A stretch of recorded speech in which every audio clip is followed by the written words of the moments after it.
Hey guys, it's Petunia Gal, and we are back with a weekly recap of Planet Zoo 2 news. And this is what we first got was a extended look at the wildlife reserves, which look super awesome.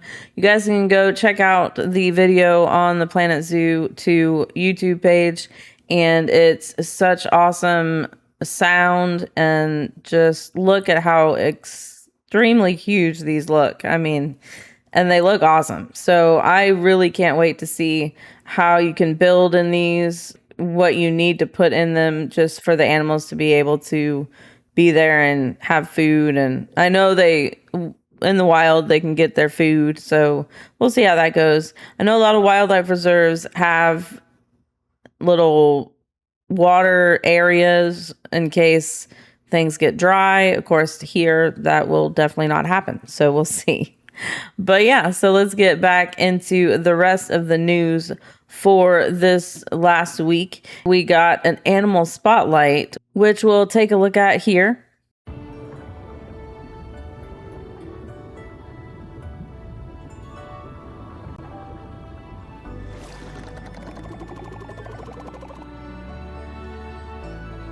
Meet the Indo-Pacific leopard shark, also known as the zebra shark. This calm and graceful animal will truly have your guests in awe. Their long tails and sleek spotted bodies make them one of the most recognizable sharks. However, when they are young, they have bold, zebra-like stripes before growing into their spotted patterns. These curious sharks like to explore every nook and cranny of their underwater world. Open spaces allow them to glide effortlessly, while soft sand gives them comfortable places to rest. Leopard sharks are typically active at night, so they have various enrichment items to keep them happy. Their gentle nature makes them a favorite for mixed species environments, giving your guests a chance to see them coexist with rays and other fish. These remarkable sharks will make an unforgettable addition to your aquariums. So for some reason, this video just makes me so much more excited for aquariums than I already was. It just looks so awesome. And here we have the Indo-Pacific leopard shark. And this just looks awesome. You can see the shadow on the ground there. So some of these shots have a shadow and some of them don't. So I'm guessing it's a work in progress thing. But I can't wait to see it all together. And the shark just looks awesome. And look at the detail on it. It's super cool. And you have the zebra shark apparently is the juvenile of the leopard shark. I thought they were two different kinds of sharks, but you learn something new every day with Planet Zoo 2, apparently. And yeah, they just look awesome. And look at all these, just the turtles and the rays and the sharks and the little schooling fish, just super awesome. And then them laying down on the bottom of the aquarium is super cool. And then we can see some of the enrichment here, which looks awesome, as always. And then we have the schooling fish and just all the fish living in the same aquarium, just floating around. I can't wait to play this, guys. This is super awesome. And look at that view. Oh, super cool. So here we have the teaser for the animal that was not actually coming until Thursday. We got the leopard shark, which I found out is actually also a zebra shark. So that was kind of cool. And then we have the clown loach, which I don't think I've ever seen this in a zoo, but it looks pretty cool. I like the colors on it. And then we have the black spotted puffer, and this guy just looks super cute. I want to see him in the game for real. And then we have the golden trevally, which I think we've seen in multiple videos. We just haven't known the name for sure.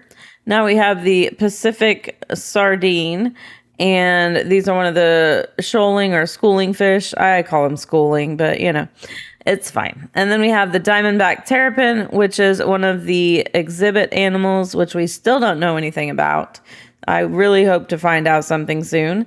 And then we have the American bullfrog, which is the other exhibit animal that was released. And then we got the reticulated giraffe, which is kind of interesting because we already have the Maasai giraffe. So we'll see how that goes. So I think this is the final thing we have to go over for last week. And we got a creature feature aquariums. Let me know if you'd like me to read through these or just do a quick scroll and kind of comment here and there, and we will do that. But for now, let's go ahead and read this. Hey, zookeepers, it's time for another of our creature feature articles where we take a little bit of a closer look at a new feature coming to Planet Zoo 2. This time, we're all about aquariums, so let's suit up and splash into a brave new aquatic world. More than a fishbowl. Aquariums are a brand new habitat type coming to Planet Zoo 2, alongside the debut of fully aquatic animals. After all, these animals needed a suitable place to live. Our goal with aquariums was to work them seamlessly into the other construction and management tools you will already be familiar with from Across the Planet series. So, first off, this picture, it's just awesome. I can't wait to play with aquariums here. They look super cool. So we've got the advanced move tool selected there, which looks pretty much like what we have, just a little bit updated with the buttons and everything. And widget speed, I don't think we had that in Planet Zoo. I could be wrong, but I don't think we did. Then we see a lot more of the UI, the buttons around, and they just look a lot more, I don't know, I guess I kind of want to say modern, but a lot less in your face with the size and all that. So I really like it. I can't wait to see it and actually be able to play, right? Building an aquarium is very similar to building a terrestrial habitat, with options to customize your barriers, their size, orientation, and height. Once you've placed your barriers, pop an aquarium staff gate on and connect to your path network so your staff can gain access to care for your animals and keep the aquarium itself spick and span. You can even customize the color tone of the water within your aquarium to match your preferences.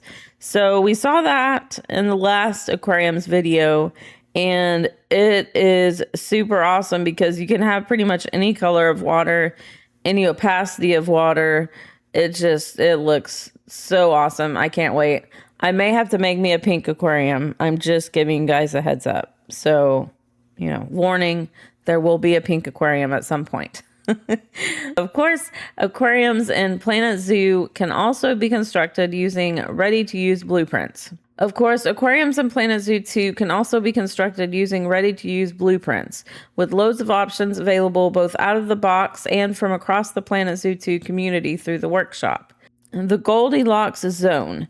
Aquatic animals require many of the same considerations as terrestrial animals, such as access to food, appropriate space, volume of water within the aquarium, and a suitable environment. And this whatever enrichment this is looks super huge compared to that turtle. I don't know. We'll see. I don't know if you can scale the enrichment items, but this seems like a scaled up version of this toy. I don't know. We'll see.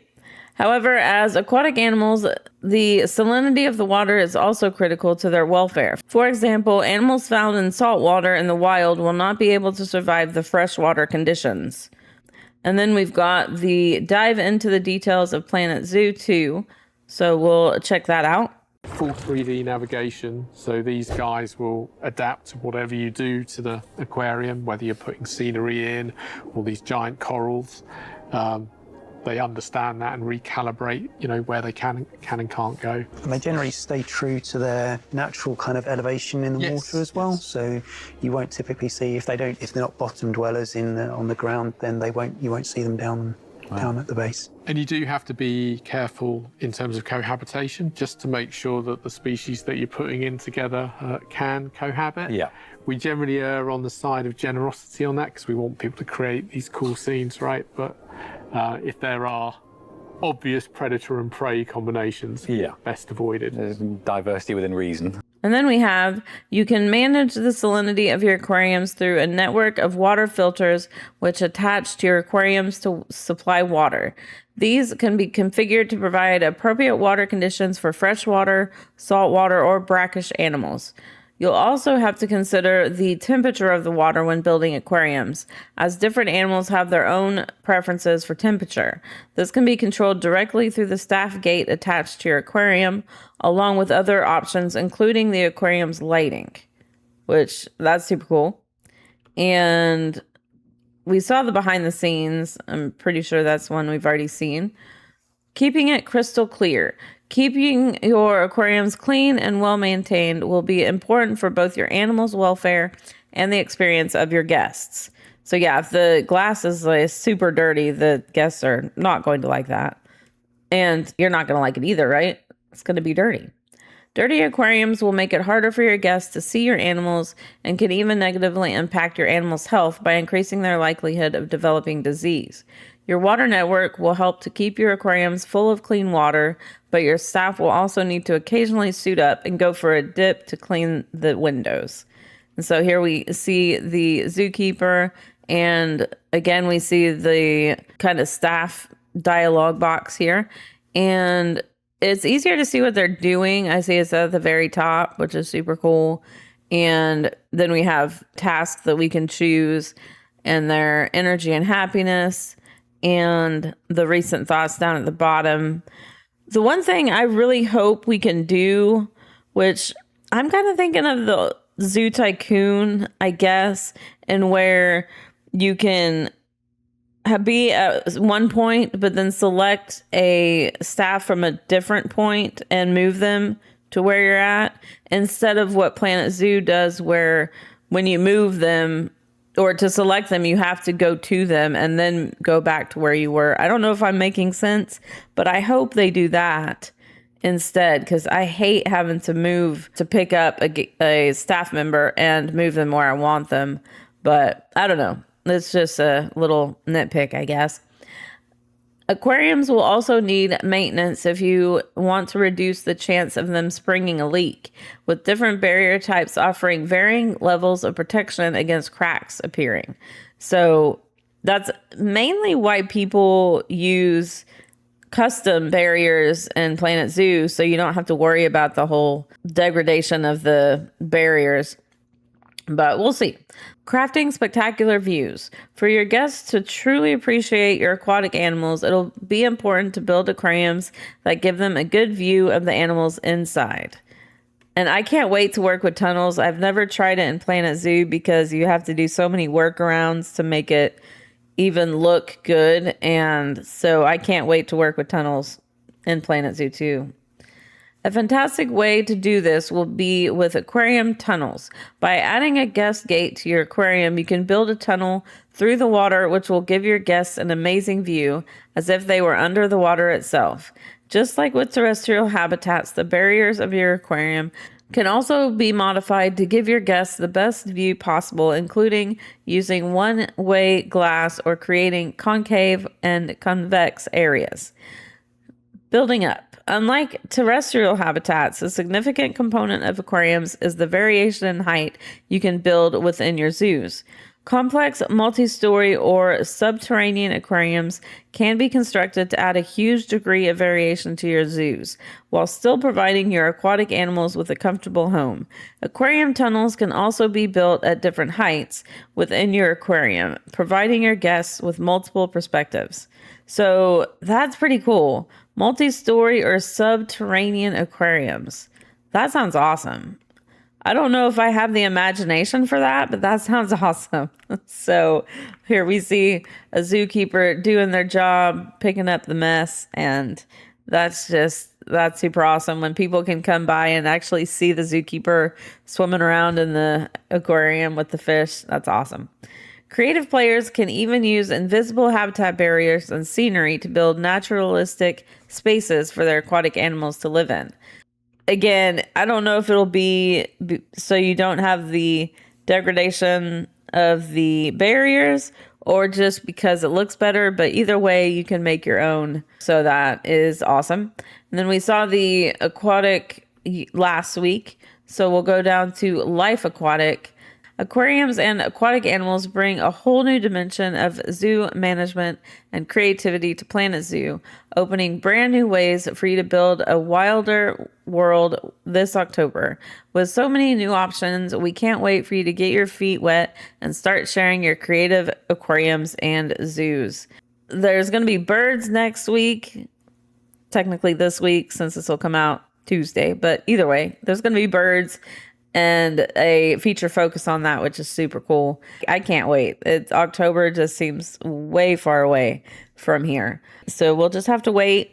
Have to be okay with all the news they bring out, which they bring out a lot of news. So it keeps us busy and keeps us waiting for the next week and the next updates. And I think it's super cool. But that is it for this one. I hope you enjoyed. Let me know if there's something you would like me to do in these reviews, if there's something you'd like me to not do, like the reading through this whole article or whatever. I can just show snippets of stuff, whatever you'd like. Let me know down below in the comments. If you enjoyed, definitely hit that thumbs up. Also hit that subscribe button and the bell to get notified of videos as they come out. If you have any questions, comments, tips, anything like that, leave those down below in the comment section. Love seeing those, and I'll get back with you as soon as I can. And until next time, I hope you have a super blessed night or day wherever you are, and I will see you in the next one. Thanks for watching. Bye, guys.